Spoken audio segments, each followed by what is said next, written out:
यो सोलुखुम्बु जिल्ला थुलुङ दुधकोशी गाउँपालिका वडा नम्बर 9 स्थित यो तोसीकोम भन्ने ठाउँमा यो थुलुङ राई संस्कृति प्रतिष्ठानको यो परिसर हो। आज 2082 फागुन 20 गते यो म भिडियो खिचिरहेको छु। यो परिसर देखाउन लागेको छु। यो चाहिँ हाम्रो आदिम पुर्खाहरू चाहिँ तायामा खियामा यताबाट देब्रेतिर र दाहिनेतिर हामी खक्चिलिपा देख्न सक्छौँ। यो प्रतिमा यसपालि मात्रै यहाँ चाहिँ राखिएको हो।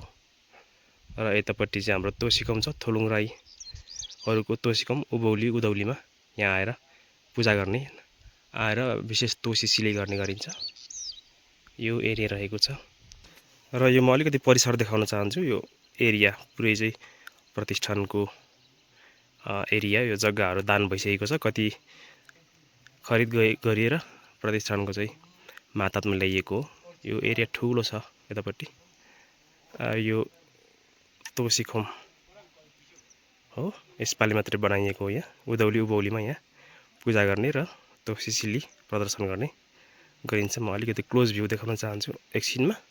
अहिलेको लागि सर र यो परिसर हेर्नु सक्नुहुनेछ।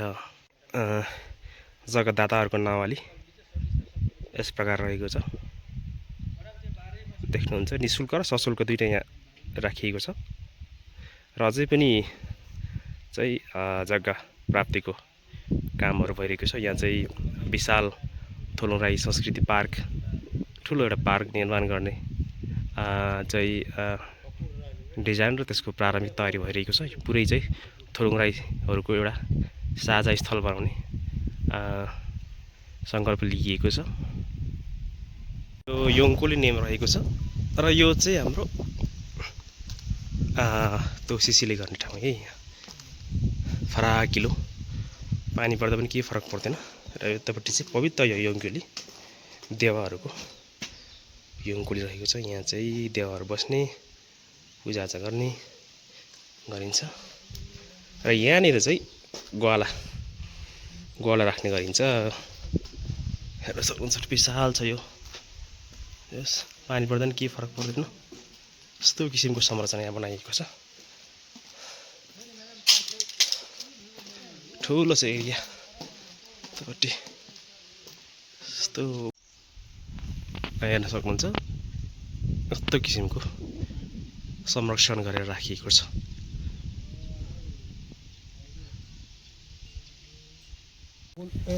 ल है, यो चाहिँ प्रवेशद्वार रहेको छ। यो तायामा खियामा दिदीबहिनी र उनीहरूको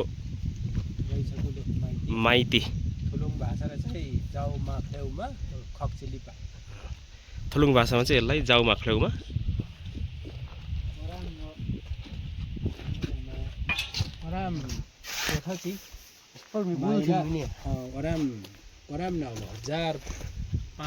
यो चाहिँ जाउमा ख्लेउमा थुलुङ भाषाबाट।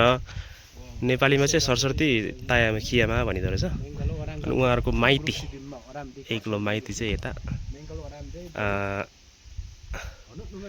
खक्चिलिपा भन्छौँ थुलुङमा चाहिँ। अरूले चाहिँ यसलाई रैथाकुले भनेर पनि बुझ्नुहुन्छ। अरू भाषिक जस्तै गैर थुलुङहरू चाहिँ रैथाकुले भन्नुहुन्छ। हामी थुलुङहरू चाहिँ यसलाई खक्चिलिपा भन्छौँ। र यो चाहिँ विशेष गरी यो विशेष किसिमको ढलुट भन्दो रहेछ। यो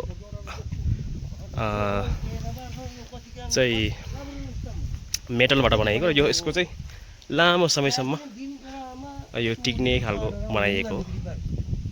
यस्तो छ है। यहाँनिर चाहिँ यस्तो टाइपको हुन्छ। मामा मिना भन्छ चट्नी नै